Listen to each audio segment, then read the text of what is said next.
নমস্কার, নিউজ নাওয়ের পর্দায় আপনাদের সকলকে স্বাগত। আমি সুবি রয়েছে আপনাদের সাথে। চলে যাব বিস্তারিত খবরে। রাজ্যের আইন শৃঙ্খলার ব্যাপারে সতর্ক সরকার। রাত্রি 2টার সময় খবর এলেও পুলিশকে দেই পদক্ষেপের নির্দেশ। এক্ষেত্রে প্রয়োজনে তৎক্ষণাৎ গ্রেপ্তারের দেওয়া হয় নির্দেশ। মানুষের আস্থাতেই সরকারের স্থায়িত্ব বলেও জানিয়েছেন মুখ্যমন্ত্রী ডক্টর মানিক সাহা। রবিবার অবসরপ্রাপ্ত চিকিৎসকদের 20তম বার্ষিক সম্মেলনে একথা জানিয়েছেন মুখ্যমন্ত্রী। আগরতলার যক্ষ্মা নিবারণী হল ঘরে আয়োজিত এদিনের সম্মেলনে অবসরপ্রাপ্ত চিকিৎসকদের বিভিন্ন দাবি দেওয়া নিয়ে রাজ্য সরকার যত্নশীল বলেও জানিয়েছেন মুখ্যমন্ত্রী ডক্টর মানিক সাহা।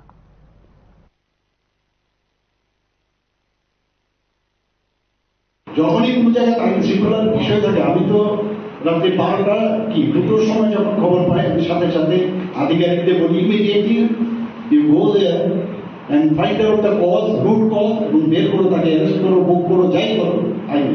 তো যতটুকু সম্ভব করা, এতে করে আমাদের যে রিপোর্ট, সেই রিপোর্টে এখন কি বলছে যে সমস্ত 28টা রাজ্যের মধ্যে আমরা নিচের দিক থেকে আমাদের 3rd পজিশন। তো সব দিক দিয়ে শান্তি যাই ডেভেলপ হবে, শান্তি সম্প্রীতি এবং এরকম একটা সেটেল ডাউন যদি কন্ডিশন না হয়, মানুষের যদি আস্থা না থাকে যে না একজন গার্জিয়ান এখানে আছে, গার্জিয়ান মতো একটা সরকার আছে, তার কাছে গেলে আমরা বিচারটা পাবো। হয়তো অনেকে দেখা করতে পারি, কিন্তু আমাদের যে এখন মেকানিজম আছে, সেই মেকানিজমে ফোন করলেই খবর চলে আসে এবং কত মিনিটে, কত সেকেন্ডের মধ্যে তার অ্যাকশন থেকে সেটাও কিন্তু আমরা খবর রাখি।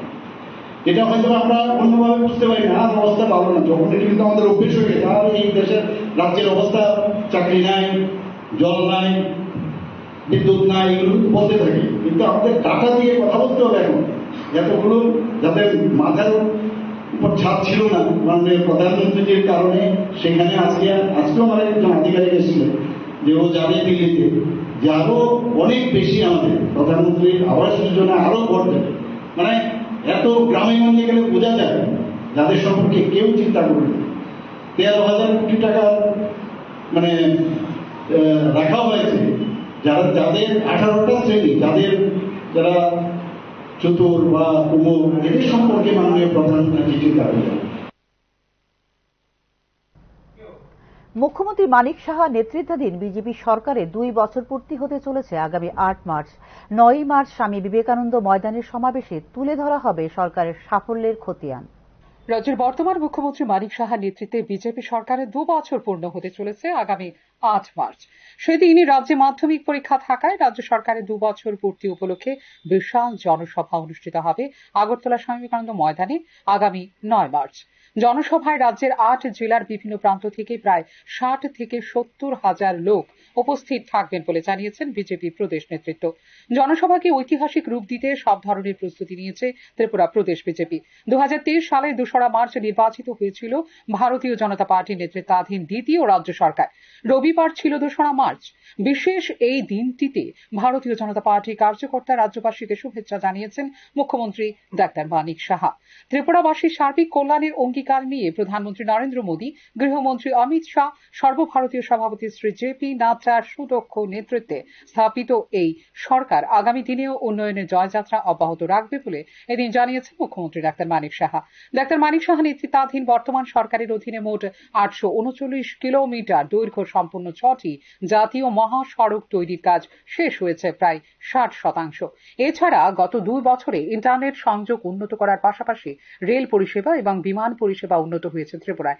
রেল পরিষেবায় যেখানে ইতিমধ্যে শুরু হতে চলেছে বন্দে ভারত ট্রেন, সেখানে মহারাজা বীর বিক্রম বিমানবন্দরকে আন্তর্জাতিক বিমানবন্দর হিসেবে ঘোষণা দেওয়ার সময়ের অপেক্ষা মাত্র। মুখ্যমন্ত্রী মানিক সাহার এই কার্যকালের সময়ে নিষিদ্ধ ঘোষিত এনএলএফটি এবং এটিটিএফ এর সঙ্গে শান্তি চুক্তি এবং তাদের আত্মসমর্পণের মাধ্যমে জঙ্গিমুক্ত অর্থনৈতিক প্রবৃদ্ধির জন্য সহায়ক একটি রাজ্য হিসেবে গড়ে তোলা হয়েছে ত্রিপুরাকে। দক্ষিণ ত্রিপুরাকে চট্টগ্রাম সমুদ্র বন্দরের সাথে সংযুক্তকারী ফেনী নদীর ওপর মৈত্রী সেতুর ওপর দিয়ে যাত্রী চলাচল মুখ্যমন্ত্রী ডাক্তার মানিক সাহার কার্যকালের বাদ বাকি মেয়াদের মধ্যে শুরু হয়ে যাবে বলে নিশ্চিত রাজনৈতিক তথ্যভিজ্ঞ মহল। মুখ্যমন্ত্রী ডাক্তার মানিক সাহার কার্যকালের গত 1 বছরে পরিকাঠামো উন্নয়ন খাতে মোট 7,000 কোটি টাকার ব্যয় ধার্য করেছে রাজ্য সরকার। তার কার্যকালেই রাজ্যে গড়ে উঠেছে ডেন্টাল কলেজ, স্বাস্থ্য পরিষেবায় গড়ে তোলা হয়েছে 9টি সুপার স্পেশালিটি বিভাগ, মহিলা ক্ষমতায়নের জন্য স্বসহায়ক দলের মাধ্যমে মোট 4,73,000 সদস্যের জন্য এখনো পর্যন্ত ফান্ড বরাদ্দ করা হয়েছে 741 কোটি টাকা। রাজ্যের বর্তমানে লাখপতি দিদির সংখ্যা 91,871। পরিসংখ্যানের হিসেবে মুখ্যমন্ত্রী ডক্টর মানিক সাহার গত 2 বছরে কার্যকালের মেয়াদে সরকারি চাকুরির পরিসংখ্যান 6,321। দক্ষিণ পূর্ব এশিয়ার প্রবেশদ্বার হিসেবে ত্রিপুরাকে প্রতিষ্ঠিত করে রাজ্যের আর্থসামাজিক মান উন্নয়নের বিশেষ পরিকল্পনা রয়েছে মুখ্যমন্ত্রী ডাক্তার মানিক সাহা নেতৃত্বাধীন সরকারের। ব্যুরো রিপোর্ট, নিউজ নাও। জিএসটি প্রবৃদ্ধির ক্ষেত্রে গোটা দেশে প্রথম স্থানে উঠে এসেছে ত্রিপুরা। মোট 21% প্রবৃদ্ধির হার নিয়ে জিএসটির তালিকায় প্রথম স্থান ত্রিপুরার বলে পরিসংখ্যানে জানালো কেন্দ্রীয় সরকার। ফেব্রুয়ারিতে বাড়ল জিএসটি সংগ্রহের পরিমাণ। গত মাসে এই খাতে সরকারের কোষাগারে জমা পড়েছে 1,84,000 কোটি টাকা, 2024 সালের ফেব্রুয়ারির তুলনায়, যা 9.1% বেশি। পরিসংখ্যানে জানিয়েছে কেন্দ্রীয় সরকার। এদিকে জিএসটি আদায়ের ক্ষেত্রে 21% প্রবৃদ্ধি নিয়ে গোটা দেশের মধ্যে এবার শীর্ষে রয়েছে ত্রিপুরা। 2024 সালের ফেব্রুয়ারিতে জিএসটি বাবদ 1,68,000 কোটি টাকা আদায় হয়েছিল সরকারের। কেন্দ্রীয় সরকারের পরিসংখ্যান অনুযায়ী গত মাসে কেন্দ্রীয় জিএসটি বাবদ সরকার সংগ্রহ করেছে 35,204 কোটি টাকা। এছাড়া রাজ্য জিএসটি ও ইন্টিগ্রেটেড জিএসটি বাবদ যথাক্রমে 43,704 কোটি ও 90,870 কোটি টাকা ঢুকেছে সরকারি কোষাগারে। এছাড়া সেস বাবদ 13,868 কোটি টাকা আয় করেছে সরকার। গত মাসে মোট 20,889 কোটি টাকা রিফান্ড দিয়েছে সরকার, যার ফলে সরকারের নিট সংগ্রহ দাঁড়িয়েছে 1,63,000 কোটি টাকা। জিএসটি আদায়ের প্রবৃদ্ধির ক্ষেত্রে ত্রিপুরার পরই 20% প্রবৃদ্ধি নিয়ে দ্বিতীয় স্থানে রয়েছে হরিয়ানা। উল্লেখযোগ্য বিষয় হল, জিএসটি প্রবৃদ্ধির ক্ষেত্রে অনেকটাই পিছিয়ে পড়েছে উত্তর পূর্বাঞ্চলের অন্যান্য রাজ্যগুলো। জিএসটি ক্ষেত্রে যেখানে 21% প্রবৃদ্ধি নিয়ে গোটা দেশে প্রথম স্থানে রয়েছে ত্রিপুরা, সেখানে আসামের মতো রাজ্যে জিএসটি প্রবৃদ্ধির হার মাত্র 4%। এক্ষেত্রে অরুণাচল প্রদেশের জিএসটি প্রবৃদ্ধির হার মাত্র 1%। শুধু তাই নয়, জিএসটি প্রবৃদ্ধির ক্ষেত্রে মিজোরাম যেখানে পিছিয়ে রয়েছে -16% হার নিয়ে, সেখানে মণিপুর পিছিয়ে রয়েছে -9% হার নিয়ে। ব্যুরো রিপোর্ট, নিউজ নাও। লক্ষ লক্ষ টাকার বিনিময়ে গুরুত্বপূর্ণ পরীক্ষায় পাশ করিয়ে দেবার মতো অভিযোগে যেখানে ভাবমূর্তি ক্ষুণ্ণ হয়েছে ত্রিপুরা মেডিকেল কলেজের, সেখানে এই বিষয়ে এখনো পর্যন্ত স্পষ্টীকরণ নেই ত্রিপুরা মেডিকেল কলেজ, ত্রিপুরা কেন্দ্রীয় বিশ্ববিদ্যালয় কারুরই। ওই ক্ষেত্রে রাজ্য সরকারের স্পষ্টীকরণ ও দাবি করছেন ছাত্রছাত্রী এবং অভিভাবকরা। ত্রিপুরা মেডিকেল কলেজে বড়সড় দুর্নীতির অভিযোগ প্রকাশ্যে আসতে মাঠে নেমেছে বিভিন্ন ছাত্র শিক্ষক সংগঠন। রাজ্যের ইতিহাসে সম্ভবত শিক্ষা ক্ষেত্রে সবচেয়ে বড় মহা কেলেঙ্কারির খবর প্রকাশ্যে আসার 3 দিন পরেও এই বিষয়ে মৌন রাজ্য সরকার। একইভাবে মৌনতা অবলম্বন করে চলেছে ত্রিপুরা মেডিকেল কলেজ কর্তৃপক্ষ, এমনকি ত্রিপুরা কেন্দ্রীয় বিশ্ববিদ্যালয় কর্তৃপক্ষ নীরব। গোটা ঘটনায় ত্রিপুরা কেন্দ্রীয় বিশ্ববিদ্যালয় এবং ত্রিপুরা মেডিকেল কলেজের ভাবমূর্তিতে যে যথেষ্ট আঘাত লেগেছে তা এক বাক্যে মেনে নিয়েছেন সবাই। এদিকে পুলিশি তদন্ত নিয়েও এখন প্রশ্ন উঠতে শুরু করেছে ধীরে ধীরে। মুখ্যমন্ত্রীর নির্দেশের পর রাজ্য পুলিশের ক্রাইম ব্রাঞ্চ যে গতিতে তদন্ত শুরু করেছিল তাতে অনেকটাই ঢিলেমি এসেছে বলে অভিযোগ তথ্যৈক্য মহলের। অভিযুক্তকে বাঁচানোর জন্য প্রভাবশালী একটি অংশের যে চেষ্টা শুরু হয়েছিল তার ফলশ্রুতিতে পুলিশি তদন্তে ঢিলেমি কিনা সেদিকেও আঙুল তুলতে শুরু করেছেন অনেকেই।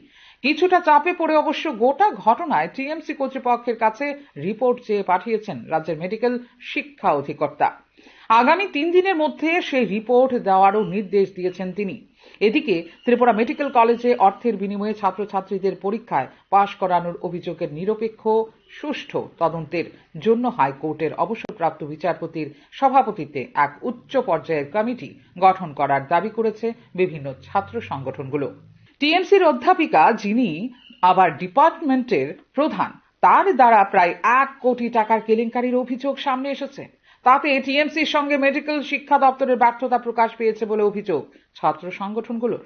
কয়েক বছর ধরেই এই ধরনের আর্থিক লেনদেনের মাধ্যমে অকৃতকার্য ছাত্রছাত্রীদের পাশ করানোর ঘটনা চলছিল এবং অধ্যাপিকা একা এই কাজ করছিলেন, এটা হতে পারে না। শুধু তাই নয়, কলেজের কেউ জানতো না সেটাও সম্ভব না। তাই এই কাজের সঙ্গে যুক্ত টিএমসি বা ত্রিপুরা বিশ্ববিদ্যালয়ের সকলকে তদন্তের আওতায় দ্রুত আনার দাবি করছে বিভিন্ন ছাত্র সংগঠনগুলো। অভিযুক্তকে পার পাইয়ে দিতে অধ্যাপিকাকে পদত্যাগ করে কলেজ ছেড়ে যাওয়ার সুযোগ করে দেওয়া হয়েছে বলেও অভিযোগ করছে বিভিন্ন মহল থেকে। এই ঘটনার কারণে রাজ্যের গোটা মেডিকেল শিক্ষা ব্যবস্থার উপরেই প্রশ্ন উঠতে শুরু করেছে, যা নবীন চিকিৎসকদের ভবিষ্যতের জন্য জন্ম দিয়েছে উদ্বেগ। যেখানে টাকা দিয়ে ডাক্তার হওয়া যায় সেখানে মেধার প্রয়োজন পড়ে না। এই ঘটনার পর জনমনে রটে গেছে এটাই। বিষয়টি সামনে আসার পর কলেজ কর্তৃপক্ষ বা সংশ্লিষ্ট দপ্তরের স্পষ্টীকরণ দাবি করছে রাজ্যবাসী। Bureau report, news now. উদয়পুরের চন্দ্রপুর এলাকায় মাতা ত্রিপুরা সুন্দরী ওপেন বিশ্ববিদ্যালয়ের ভিত্তি স্থাপন হল রবিবার। অনুষ্ঠানে প্রধান অতিথি হিসেবে উপস্থিত ছিলেন অর্থমন্ত্রী প্রণজিৎ সিংহ রায়। এই প্রকল্প শিক্ষাক্ষেত্রে একটি নতুন দিগন্ত উন্মোচন করবে। বিশেষভাবে মুক্ত বিশ্ববিদ্যালয়ের মাধ্যমে শিক্ষা আরও সহজলভ্য ও সুপ্রসারিত হবে, যা রাজ্যের ছাত্রছাত্রীদের জন্য নতুন সুযোগের পথ খুলে দেবে বলে এদিন জানিয়েছেন অর্থমন্ত্রী প্রণজিৎ সিংহ রায়। প্রাথমিকভাবে 50 কোটি টাকা ব্যয়ে মাতা ত্রিপুরা সুন্দরী ওপেন বিশ্ববিদ্যালয়ের নির্মাণ কাজ আগামী 1 বছরের মধ্যে সম্পন্ন হবে বলে এদিন জানিয়েছেন অর্থমন্ত্রী প্রণজিৎ সিংহ রায়।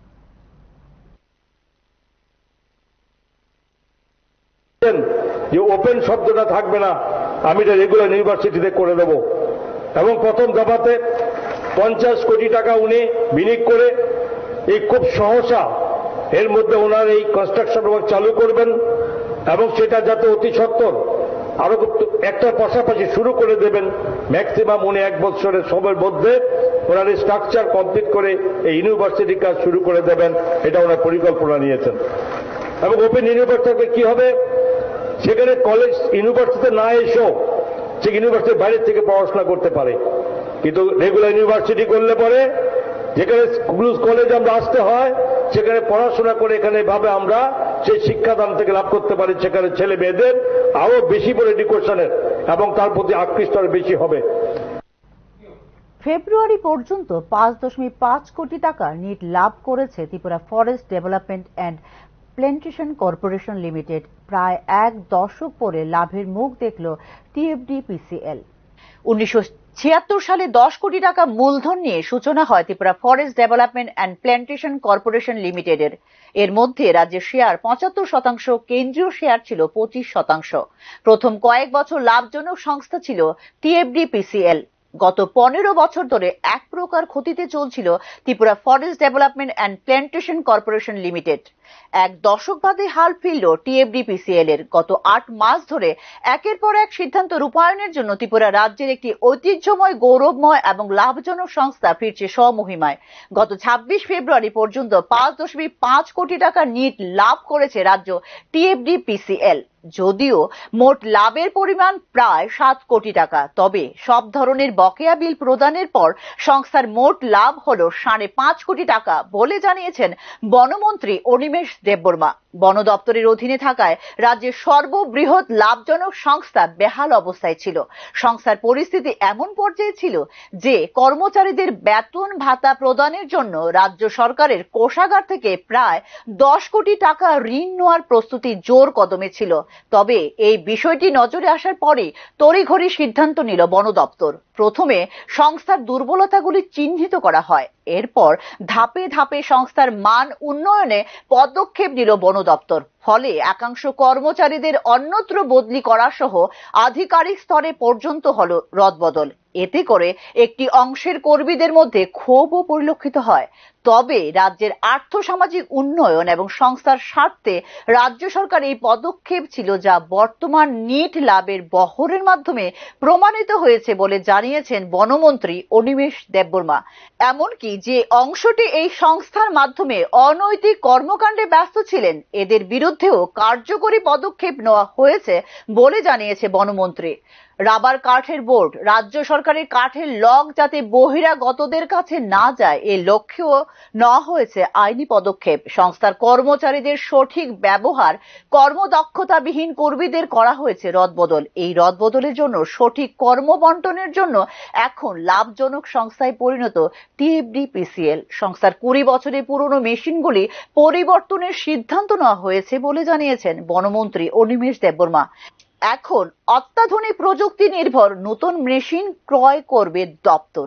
বর্তমানে এই পুরাতন মেশিনগুলোর জন্য সংস্থা সম্পূর্ণ বরাদ্দের মাত্র 60% কাজ করতে পারছে, আর 40% কাজ সম্ভব হচ্ছে না। এর জন্য জাতীয় স্তরে নানা সমস্যা হচ্ছে।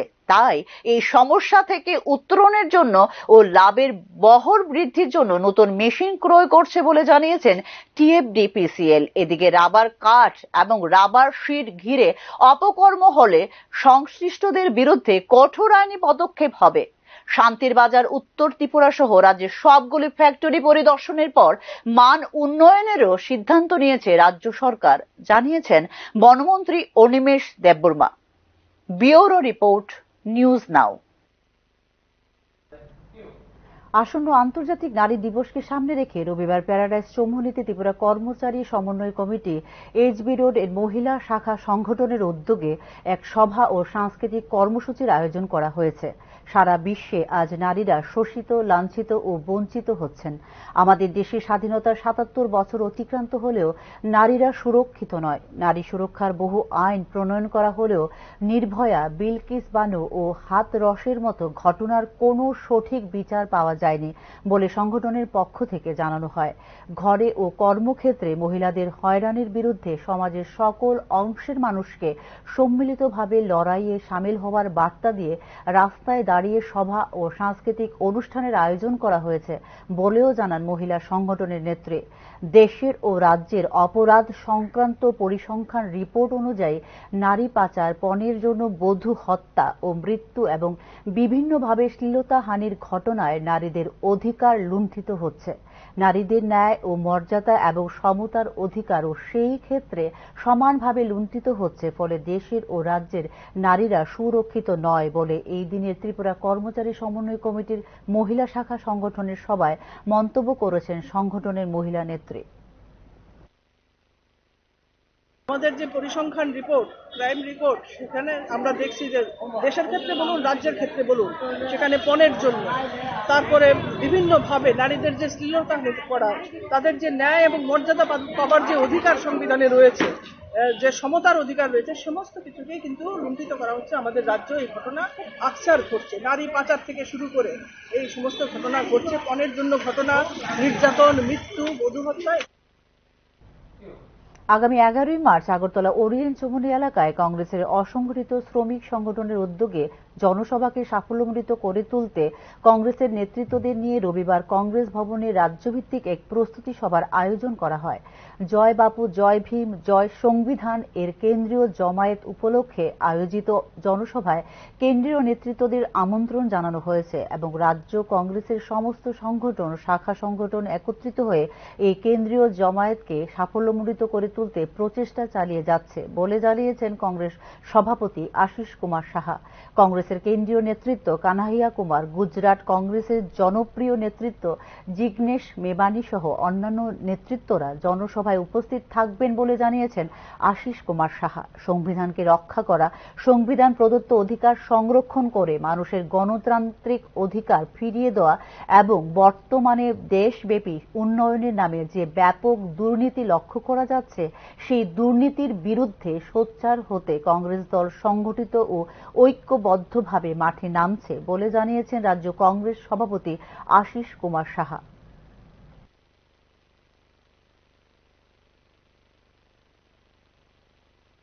যে দাবি দেওয়া, সংবিধানকে রক্ষা করা, সংবিধান প্রদত্ত সংরক্ষণকে যাতে কোনোভাবেই এটাকে বিলুপ্ত করতে না পারে সেই লক্ষ্যে এবং মানুষের গণতান্ত্রিক অধিকার ফিরিয়ে দিতে, উন্নয়নের নামে যে ব্যাপক দুর্নীতি সংগঠিত হচ্ছে, এই দুর্নীতির বিরুদ্ধে সোচ্চার হতে কংগ্রেস মাঠে নামছে। কেন্দ্রীয় নেতৃত্ব কে আসতে পারে? আমরা কানাইয়া কুমারের কথা বলেছি এবং গুজরাটের যিনি এখন জনপ্রিয় নেতা জিগনেশ দেওয়ানি, আমরা ওনাকেও আমন্ত্রণ। 1.5 মাসের মধ্যেই বাংলাদেশের সাবেক প্রধানমন্ত্রী শেখ হাসিনার বিচার প্রক্রিয়া শুরু হবে বলে দাবি করছেন আন্তর্জাতিক ট্রাইব্যুনালের প্রধান প্রসিকিউটর মোহাম্মদ তাজুল হোসেন। শেখ হাসিনাকে দেশে ফেরাতে তৎপরতা চলছে বলেও দাবি করেন তিনি। আগামী 1.5 মাসের মধ্যেই প্রাক্তন প্রধানমন্ত্রী শেখ হাসিনার বিচার প্রক্রিয়া শুরু হবে বলে দাবি করেছেন বাংলাদেশের সরকারি আইনজীবী তথা আন্তর্জাতিক ট্রাইব্যুনালের প্রধান প্রসিকিউটর মোহাম্মদ তাজুল হোসেন। বর্তমানে বিচার প্রক্রিয়া শুরু করার জন্য শেখ হাসিনাকে দেশে ফেরাতে তৎপর বাংলাদেশ সরকার বলেও জানিয়েছেন তিনি। ইতিমধ্যেই বাংলাদেশ সরকার সেই বিষয়ে ভারতের সঙ্গে কথা বলছে বলেও জানিয়েছেন বাংলাদেশের সরকারি আইনজীবী তথা আন্তর্জাতিক ট্রাইব্যুনালের প্রধান প্রসিকিউটর মোহাম্মদ তাজুল হোসেন। ইন্টারপোলের মাধ্যমে হাসিনাকে বাংলাদেশে ফেরানোর চেষ্টা চলছে এবং ভারতের সঙ্গে এই বিষয়ে বাংলাদেশের যে চুক্তি রয়েছে তাও মনে করিয়ে দেন তিনি। শেখ হাসিনা সহ গুরুত্বপূর্ণ কিছু মামলা তদন্ত প্রতিবেদন আমরা মার্চ মাসের মধ্যেই হাতে পেয়ে যাব বলে আশা করছি। যদিও আনুষ্ঠানিকভাবে ওই প্রতিবেদন পেয়ে যায় 1-1.5 মাসের মধ্যেই শুরু করে দেওয়া হবে বিচার প্রক্রিয়া বলে জানিয়েছেন তিনি। কতদিন ধরে তা চলবে এখনই বলা সম্ভব নয়। নথির পরিমাণ, সাক্ষীদের বয়ান বিচার করে আদালত সেই সংক্রান্ত সিদ্ধান্ত নেবে। আমাদের দিক থেকে যত দ্রুত বিচার প্রক্রিয়ার কাজ এগোনো যায় সেই চেষ্টা করব। ট্রাইব্যুনালের বিচার কোনো বিরতি ছাড়াই চলবে বলে জানিয়েছেন তাজুল হোসেন। ইন্টারপোলের মাধ্যমে হাসিনাকে দেশে ফেরানোর চেষ্টা চলছে। ভারতের সঙ্গে বাংলাদেশের বন্দি বিনিময় চুক্তি রয়েছে। আওয়ামী লীগ সরকারই তা স্বাক্ষর করেছে। বাংলাদেশের অন্তর্বর্তী সরকার আশা করছে ভারতের চুক্তির শর্ত মেনেই হাসিনাকে ফিরিয়ে দেবে বলে দাবি করেন বাংলাদেশের সরকারি আইনজীবী তথা আন্তর্জাতিক ট্রাইব্যুনালের প্রধান prosecutor Mohammad Tajul Hossain. Bureau report, news নাও। প্রশাসনের পক্ষ থেকে কোনো ধরনের অগ্রিম নোটিশ না দিয়ে ঘর ভেঙে দেওয়ার 3 দিন ধরে গাছের নিচে অসহায়ভাবে বসবাস করছেন কৈলাসহর জেলাশাসক অফিসের পাশে বসবাসকারী লোকজন। কৈলাসহর গৌরনগর গ্রাম পঞ্চায়েতের 3 নং ওয়ার্ড এলাকায় ঊনকোটি জেলা শাসক অফিসের পাশে সরকারি জায়গায় অস্থায়ী ঘর বানিয়ে দীর্ঘ 7-8 বছর যাবৎ 3 পরিবারের 11 জন বসবাস করছিলেন। পরিবারের পুরুষ ও মহিলারা দিনমজুরি ও অন্যের বাড়িতে কাজ করে সংসার প্রতিপালন করেন। গত 28শে ফেব্রুয়ারি সকালে স্থানীয় প্রশাসনের পক্ষ থেকে একটি দল ও পুলিশ জেলাশাসকের অফিসের পাশে গড়ে ওঠা অস্থায়ী ঘর ভেঙে দিতে আসলে পরিবারের সদস্যরা বাধা দিলে পুলিশ তাদের বেধড়ক মারধর করে বলে অভিযোগ। বর্তমানে আশ্রয়হীন পরিবারের লোকজন প্রশাসনের নিকট তাদের বাসস্থানের জন্য বিকল্প ব্যবস্থা গ্রহণ করার আবেদন জানিয়েছেন।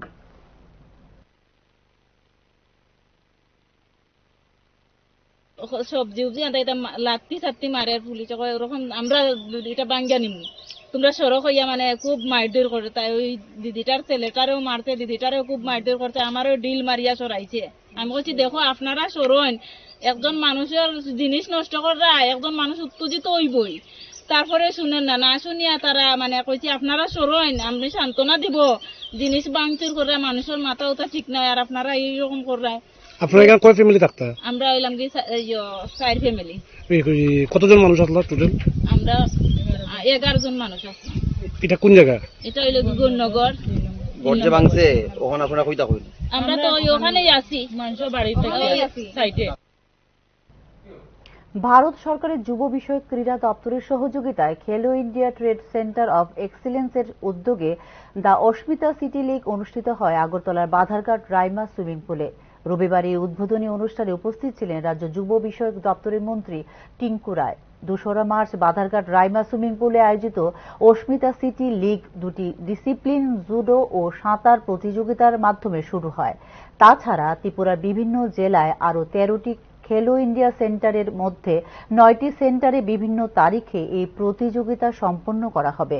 2023-24 সালের 67টি ন্যাশনাল স্কুল গেমসে অনূর্ধ্ব 14 বিভাগে ছাত্রছাত্রীরা 17টি স্বর্ণপদক, 17টি রূপা ও 7টি ব্রোঞ্জ পদক জিতেছে। 2024-25 সালের অনূর্ধ্ব 16 বিভাগের ন্যাশনাল স্কুল গেমে জুডো, যোগাসন ও জিমন্যাস্টিক সহ মোট 60টি স্বর্ণ, 6টি রূপা ও 13টি ব্রোঞ্জ সহ মোট 26টি পদক জয় করেছে রাজ্যের ছাত্রছাত্রীরা।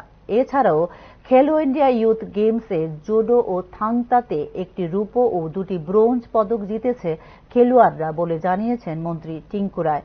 রাজ্যের খেলোয়াড়দের কোচিং এর জন্য নতুন কোচ সহ শারীরিক প্রশিক্ষক নিয়োগ করা হবে এবং রাজ্যের উপজাতি কল্যাণ দপ্তরের উদ্যোগে দুটি নতুন স্পোর্টস স্কুল চালু করার উদ্যোগ নেওয়া হয়েছে বলে এদিন জানিয়েছে রাজ্য যুব বিষয়ক ক্রীড়া দপ্তরের মন্ত্রী টিঙ্কু রায়। কোচ আমরা নিচ্ছি, কন্ট্রাকচুয়াল কোচ নিচ্ছি, আমরা নতুন পিআইদেরকে নিয়োগ দিচ্ছি। আমরা পিআইদের জন্য অ্যাডভার্টাইজমেন্ট করেছি যে সেখানে আমরা পিআইদেরকে নেব, নতুন কোচ নিচ্ছি।